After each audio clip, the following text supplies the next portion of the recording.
धरणी तबला धरणी तबला शशिनी कलंक कड़े बनी मग्ना शशिनी कलंक कड़े बनी मग्ना हे सब धूत सुतर रूप जय जगदीश हरे हरि हरि जय जगदीश हरे जय जगदीश हरे हरि हरि जय जगदीश हरे हे सब धूत सुतर रूप हे सब धूत सुतर रूप जय जगदीश हरे हरि हरि जय जगदीश हरे बोल शुक्र भगवान की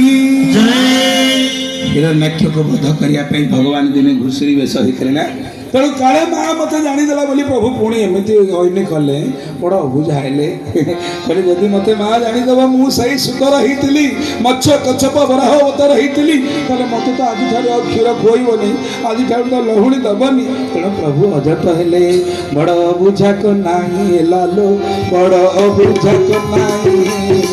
बड़ अबुझा को नहीं बड़ अबुझा को नहीं भांगी देला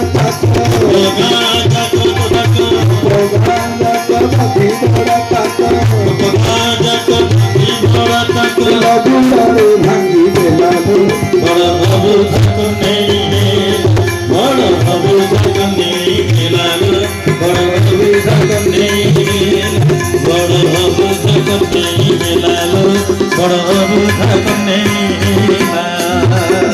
भक्तवत्सल भगवान की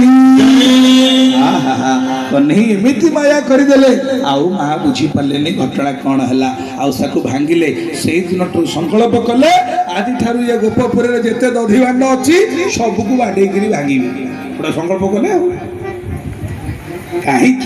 ये तो थिला बालीला पिटेला बेलर कथा टिके आउ बड़ हो गले अवश्य सी से दिन माँ नहीं बांधिले उदुखूल बांधिले से उदुखूल बंधा पड़े बेला बेलू दुई आंगुल नखट पड़ा से दुई आंगुल हूँ अहंता ममता बांधिला भगवान दुई जन को उद्धार कले दुई जन जाक कुबेर पुत्र दिए जामला अर्चना पुत्र होते उद्धार करने भगवान से लीलाटी कले मात्र आउ टे बड़ होती सुदाम सुबल मधुमंगल मनसका चनसका स्तोत्र कृष्ण एम सहित सांग होती प्रभु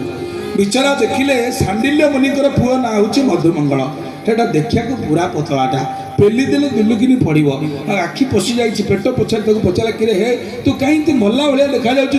से भेंकि कांदी पकड़ा कहला बापा तू तो रजा पुओ तुते जना पड़ूनी केते क्षीर सर माखन मिश्री खाई तू पूरा लडुआ आईचु कि मो बापा ना सांडिल्य से केते दिन थे भिक्षा कले आम घर चुली जले आ मु भल मंद पाइबी कौटू मो स्वास्थ्य देखी ते दुख लगुच ना ताले आम गोपपुर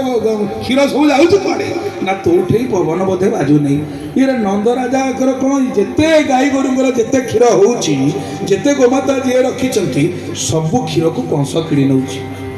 आसो कौटू आम खाइबा भगवान कहले तुम्हें चिंता करना काली ठार तू आसबू आम सागर मो सागर आम घरे खाइबू ना तो माँ सेना दिने दब परदिन दब तेणु माने ब्राह्मण लोक मु कहीं अपमानित असमानित हेबी जमी शाग पखाड़ खाई मो सागर अच्छी अच्छी भगवान कहले नहीं मो सेमती चिंता करना आम गोटे संस्था करवा खाली बहुत संस्थार आपण मैंने सब अच्छा एनजीओ